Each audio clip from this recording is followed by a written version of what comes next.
حقيقتي مردن وقباس معك لراسي دا يعني حقيقتك هج جمانك تيدانية وعتا حش كسيك الروح شو ببرا أبي بمره جاء مهم خو أماده كردنا بو مردن مراسي جرنجا إنسان كاتك أبينري سيرك شالك يبو هلا كنن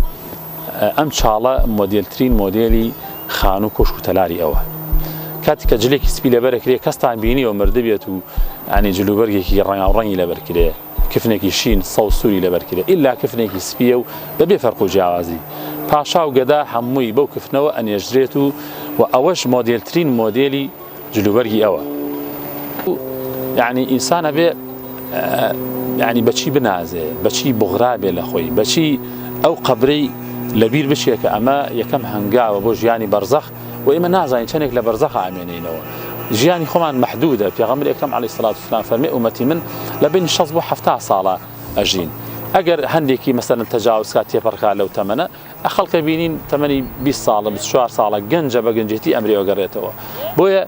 لما خمان حاضر كين لو خبرياك جياني برزخ لويه ممكن 200 300 500 صال منيته حتى وكو قيامته لو امنيته بويا اگر ايما براوردي بكين اگر يكيك لايما بيه بشي لولاتي كتر بجي بقرته بكرساني خومان بناكو سكار بجين شي اكين يكم شت ابي سكنك مان هبي ابي جي قوريك مان هبي ابي خانويك مان هبي لير بما عندوبون بشون خوني بقرز قوله هاي حرام حلالتي كلا حتى وكو خانوي كرساني بنياد من نازاني يعني خوشي نازاني اشيت ناوي تاي اجيتاي حسيته ياخذنا بنمنا ابراك اما ويك وفاتي كر يعني خانو قريب ولا ملاتيا لرقي شاروانيو يك حفتبو كباري خانوكي توابو دابيو قرزكي دابو يك حفتي اجي وفاتي كر بو زماني ام او خانو مالك خمانيتي ما عندوكين لدنيا كشند تاي اجين وياخذ ابي بنسيمان بلام ضمنيين او كان متر عرزيك كي اشين يعني او قبر معنا وقبرش بيغمر الأكرم عليه الصلاة والسلام فرمي القبر روضة من رياض الجنة وأما حفرة من حفر النار يا باخك لباخكاني بهشت يا شالك لشالكاني دوزخ ويبراسي يما همو ما طموح مان هيك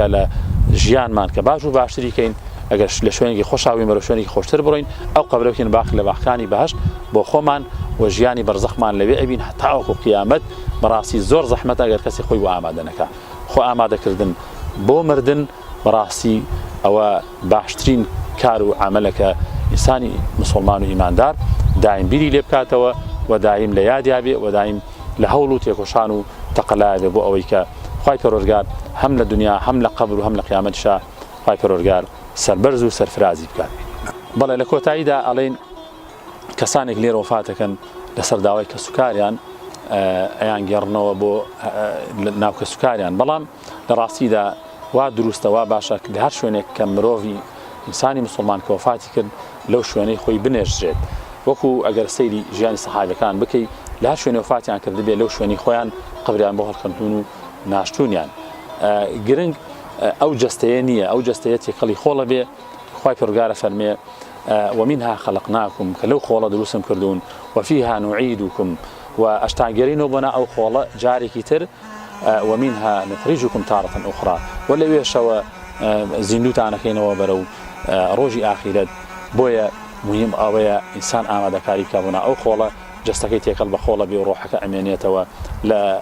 كوتاي أم برنامجها دلين دواكن لخواي پروردگار ك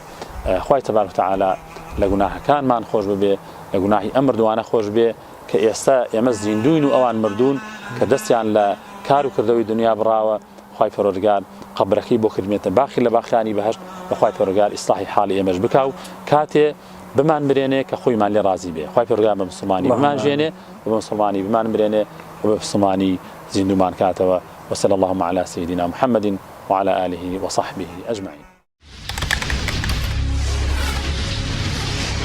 كنالي بي24 كناليك بو هموان